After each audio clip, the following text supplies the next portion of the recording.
naglagay ng basura sa harap ng bahay namin. Kayo pa ito nagmamatapang? Wow. Kala mo kung sino?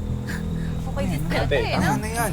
Kaya Shell, pumasok kayo sa loob. Ako nakakausap. Ako na bahala dito. Hindi. Ang yayabang ng mga to, kala mo kung sino sila mayayaman eh. Eh, ano gusto mo mangyari, ha? Nakatapon na kayo basura, di ba? Ikaw tong mayabang eh.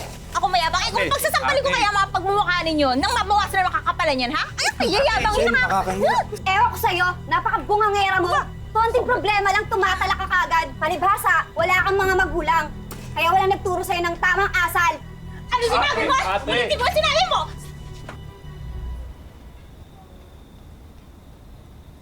Tama na yan.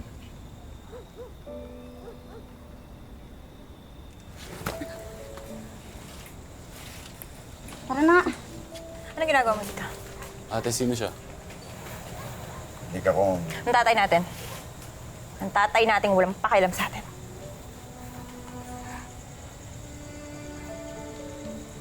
Tara. Shell, tatay mo yan. Tatay lang siya sa papel. At hanggang doon na lang yun. Rachel, anak. Anak?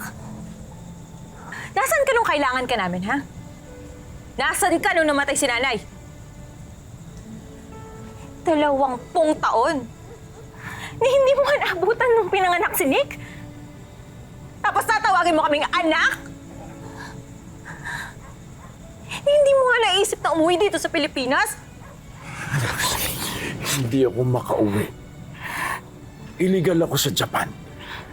Kinailangan ko magtrabaho para mabigyan kayo ng magandang buhay. Pinili ko ang trabaho para sa inyo. Para sa amin ba talaga? Para dyan sa sarili mo.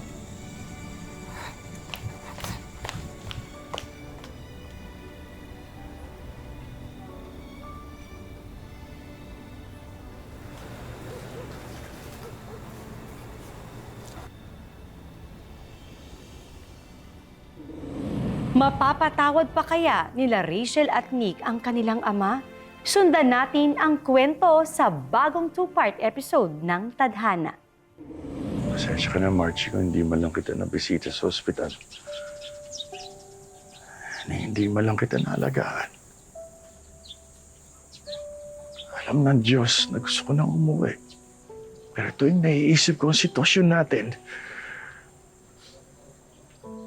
mas lalo kong kailangan tiisin. Ang lungkot sa Japan para lang mabigyan kayo ng magandang buhay. Kahit kapalit pa nun ang malayo ko sa inyo.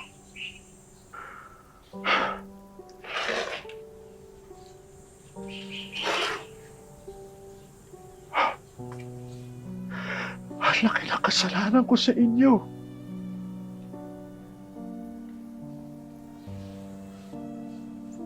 Patawarin po ako.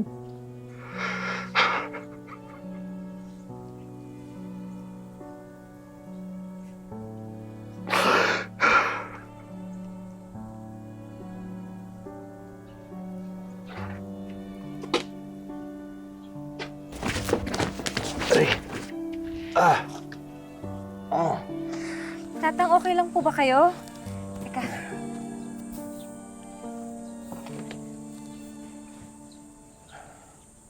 Parang wala naman naipit na ugat. Parang masa lang sa pagkakahulog ninyo. Teka. Hindi. Oo, okay na po ba? Okay na.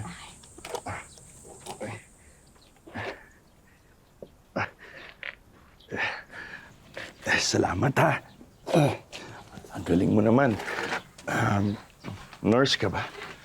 Hindi po. Physical therapist po. Kaya lang, hindi ko natapos yung kurso ko eh. Kaya nag-masayista na lang muna ako. Ay, ito nga po pala yung calling card ko po.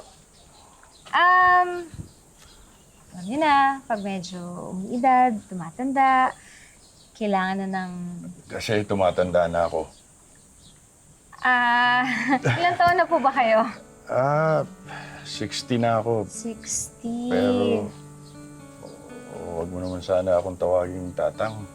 O 60? Matanda na po talaga kasi kayo. Ang sakit mo naman talagang magsalita, ano? Ay, pero kahit naman po 60 na kayo, bagets na bagets po yung datingan ninyo. Kaya hindi ko na po kayo tatawagin na tata. Salamat. May kasama po ba kayo? Hindi, wala.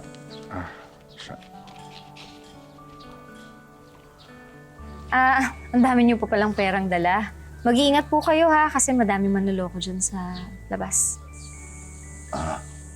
Sige. Salamat ulit, Sige.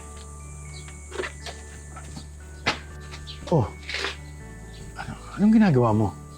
Hatid ko na po kayo kasi baka mahirapan kayo lumabas. Dami po kayong dalang pera, madaming manloloko ngayon, tsaka baka mahirapan po kayo makauwi. Kaya halika na po, samahan ko na po kayo. Sigurado ka bang okay lang sa'yo? Yes po, halika na po. Sige. Yeah. Dahan. Salamat,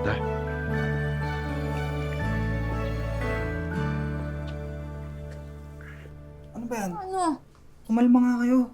O itong sinig kasi. Ate, magpa-plant na ng bulb. Alam mo, Rachel, ikaw ang may problema. Simula nang dumating ang tatay mo, palagi nalang mainit yung ulo mo.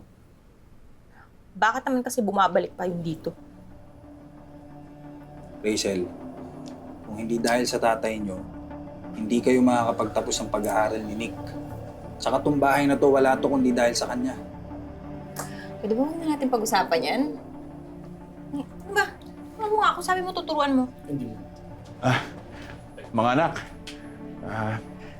kaibigan ko nga pala, si Christine. Nakilala ko siya sa sementeryo. Tinulungan niya ako makauwi. May beer house na pala ngayon sa sementeryo. Ay, ma'am, hindi ho ako ganong klaseng babae. Tinulungan ko lang si Mario kasi natapilok siya sa sementeryo kanina. Wala akong pakialam kung sino ka. At wala akong pakialam sa inyong dalawa. Nak, ganun mo magsalita ng ganyan. Mario, una na ako. Buti pa nga.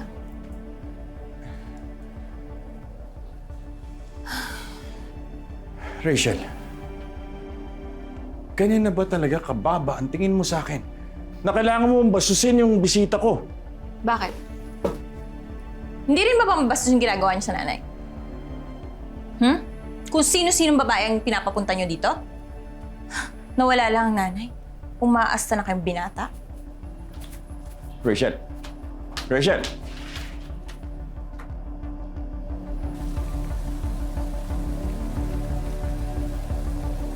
Oh, Mario, di ka, pasok ka. Puka muna. Salamat. Kamusta ka? Ito. Okay lang naman. Teka lang pala ha. Paghahanda kita ng Ay, hindi. Huwag na. Okay na ako. Huwag ka na mag-abala. O naman, sige na Mario. Kumaga parang pambawi ko na lang yun sa abala na ginawa ko sa bahay nung isang araw. Naku. Ako nga yung nahihiya sa'yo. Kaya nga ako nagpunta dito para humingi ng dispensa sa sinabi ng anak ko. Hindi, okay lang yun. Anak mo naman yung may kasalanan sa akin eh. Iba yung ugali ng anak mo niya. Ano po ba talaga yun? Ano kasi, malaki kasi ang kasalanan ko sa kanila. 10 taong gulang pa lang si Rachel at kakapanak pa lang kay Nick nung umalis ako ng Pilipinas. Nagtrabaho ko sa Japan pero illegal ako doon. Pagkatapos ng ilang taon, naisip ko na mas kailangan ng pamilya ko ang pera kaysa sa akin. Kaya, ayun. Nagtuloy-tuloy ang trabaho ko sa Japan kahit napatago. Kaya, nahihirapan akong umuwi dito sa Pilipinas. Tapos, namatay yung asawa ko. Nilibing siya. Hindi man lang ako nakapunta. Pero alam mo, nagpakalayo-layo ka na nga eh. Para sa kanila. Kung tutuusin, dapat nga nagpapasalamat sila sa iyo. Salamat, Christina. Kasi, kahit na papaano, may isang taong nakakaintindi sa akin. Wala yun. Basta nandito lang ako, ha? Oh, teka lang. Kukunin ko na yung pagkain. Teka lang, ha? Diyan ka muna, ha? Diyan ka muna.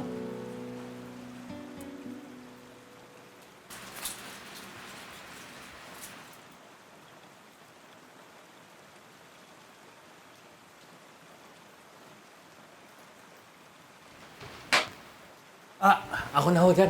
Ay, pasensya na kasi parang mahuhulog na kaya ayusin ko sana. Hindi. Ayos lang ho. Bisita po kayo ni... Oh, Carlo, dito ka na pala. Carlo, si Mario. Mario, si Carlo.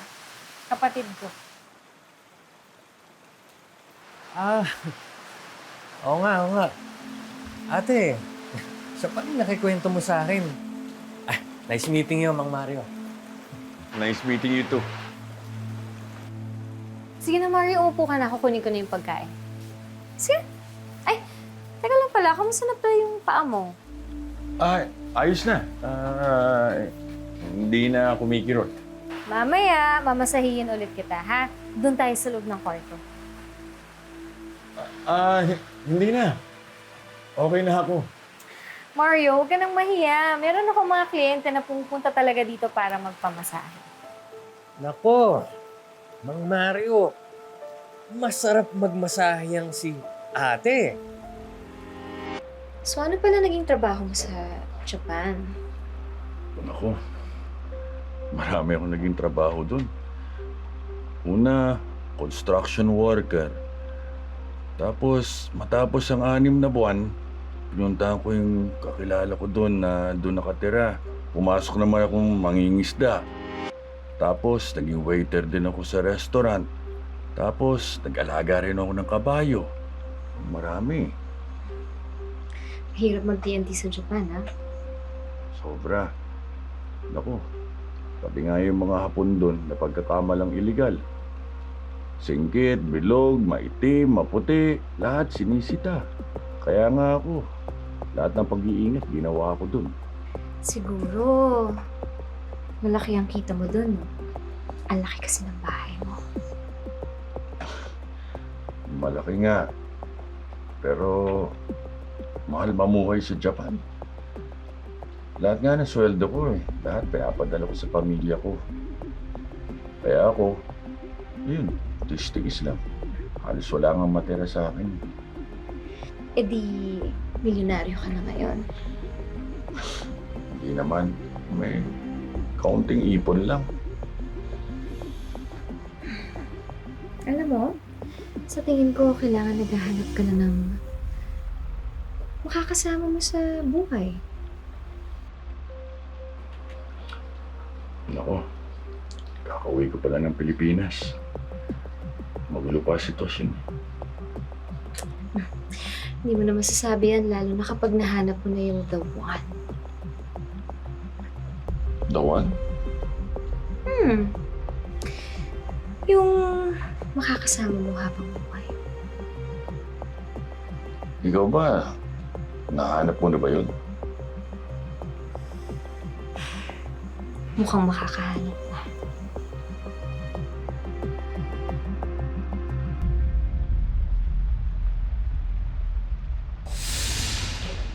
Christine! Christine! Relax. Yung kapatid mo. Hayaan mo siya. Ang ganda-ganda mo. Salamat. Sana ako na lang yung lalaking hinahanap mo. Bakit hindi?